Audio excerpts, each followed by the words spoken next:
Imagine que você está de pé no coração de um império, na cidade de Cusco, a 3.400 metros acima do nível do mar. O ar é tão rarefeito que queima os pulmões. Você é conduzido através de pátios de pedra perfeitamente polida até a sala de audiências do Sapa Inca.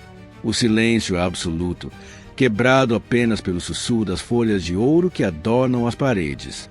Um general se aproxima. Seu rosto é uma máscara de urgência. Ele informa que uma rebelião eclodiu na distante província do norte, a 2.000 quilômetros de distância.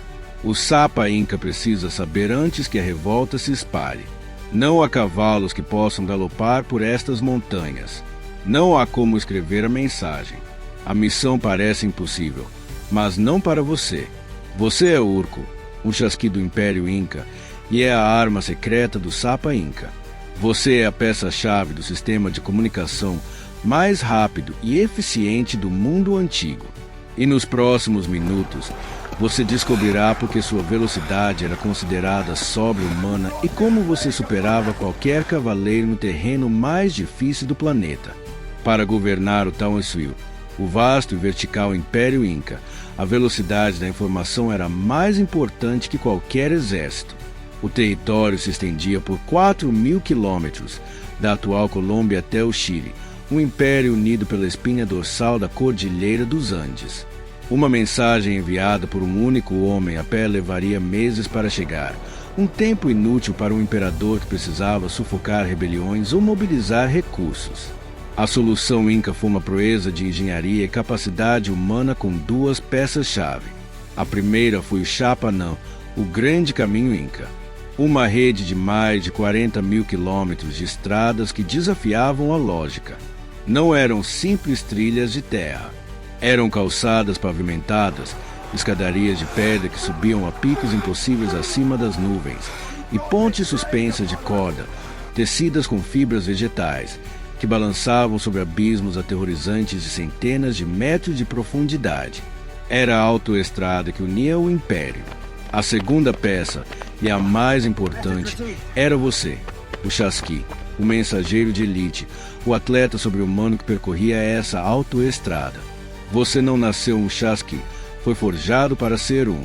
Foi selecionado na infância, muitas vezes filho de um curaca ou líder local, escolhido entre as crianças mais rápidas e resistentes de seu Ailu. A partir desse momento, sua vida se tornou um regime de treinamento brutal e monofocal. Todos os dias, te obrigavam a correr quilômetros pelas encostas das montanhas, não em terreno plano, mas subindo e descendo milhares de metros de altitude para simular cada terreno possível do Império. As provas eram implacáveis, corridas de resistência carregando cargas, competições para testar sua agilidade em terrenos rochosos, e castigos severos para a fraqueza ou fracasso.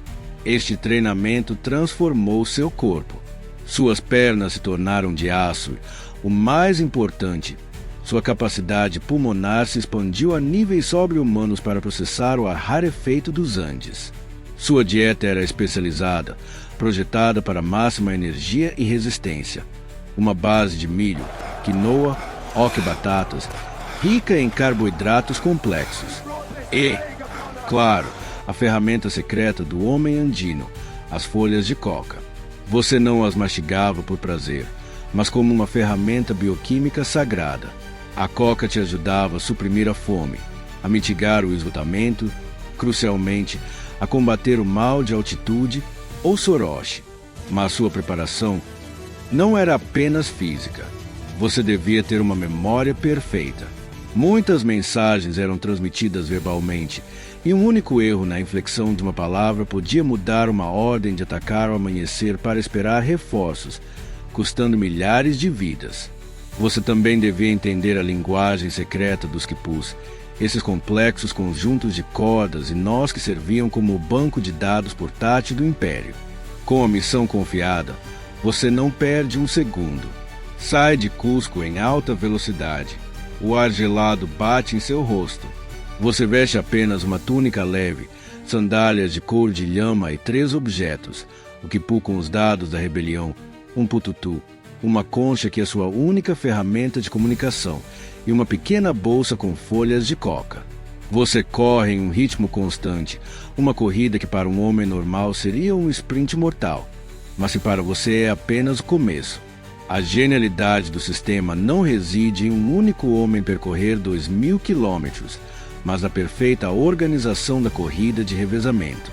Ao longo do Chapanã, a cada 2 ou 3 quilômetros, encontra-se um tambo, um pequeno posto de revezamento. Enquanto você se aproxima do final de seu trecho, leva o pututu aos lábios e sopra um som potente e profundo que ressoa nas montanhas. É o sinal. No tambo seguinte, outro chasqui, que esteve descansando e esperando, te ouve. Ele se levanta, tenso, pronto. Você chega ao posto correndo, sem parar, grita a mensagem verbal para ele enquanto lhe entrega o quipu em uma troca que dura apenas alguns segundos. Ele já está correndo em alta velocidade antes que você pare, exausto. A mensagem nunca para. É aqui que nossa análise revela porque este sistema era superior a qualquer outro da época.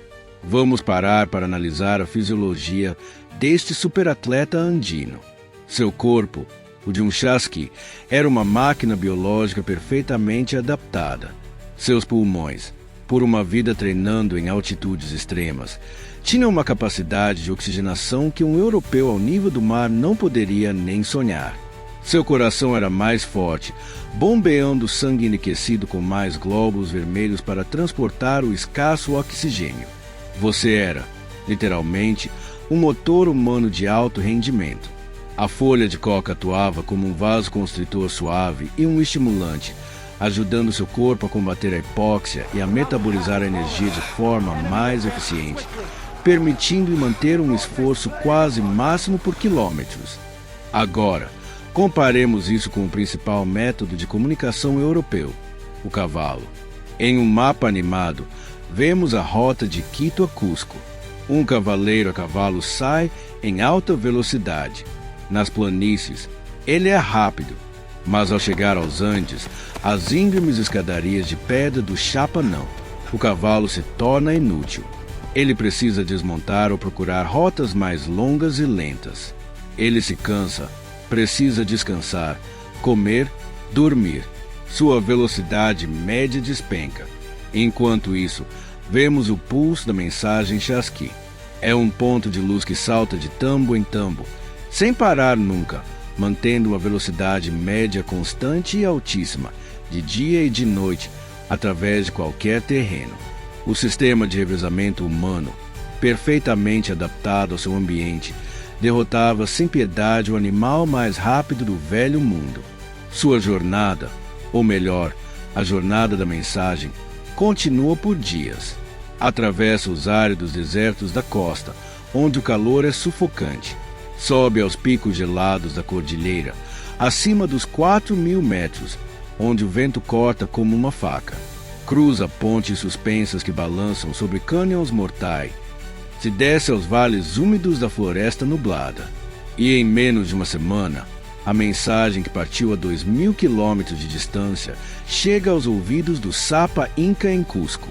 A rebelião é sufocada antes que possa se tornar uma ameaça real. O império foi salvo. E tudo graças a você e à cadeia de corredores anônimos que, como você, eram o verdadeiro tecido conjuntivo do Tawantinsuyo. As estatísticas são assombrosas. Este sistema permitia que uma mensagem viajasse a uma média de 250 km por dia, uma velocidade de comunicação que não seria superada no mesmo território até a chegada da ferrovia, séculos depois. Os chasquis não eram apenas mensageiros. Eram a encarnação da disciplina, da força e da incrível adaptação do homem andino a um dos ambientes mais desafiadores do planeta.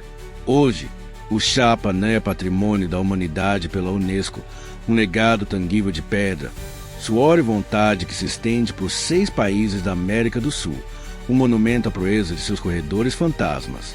Se este incrível relato de resistência e genialidade te encheu de assombro, inscreva-se, ative o sininho para não perder nossas futuras histórias.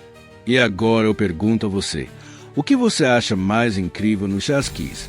Sua velocidade sobre-humana, sua resistência à altitude ou sua capacidade de memorizar mensagens quipus?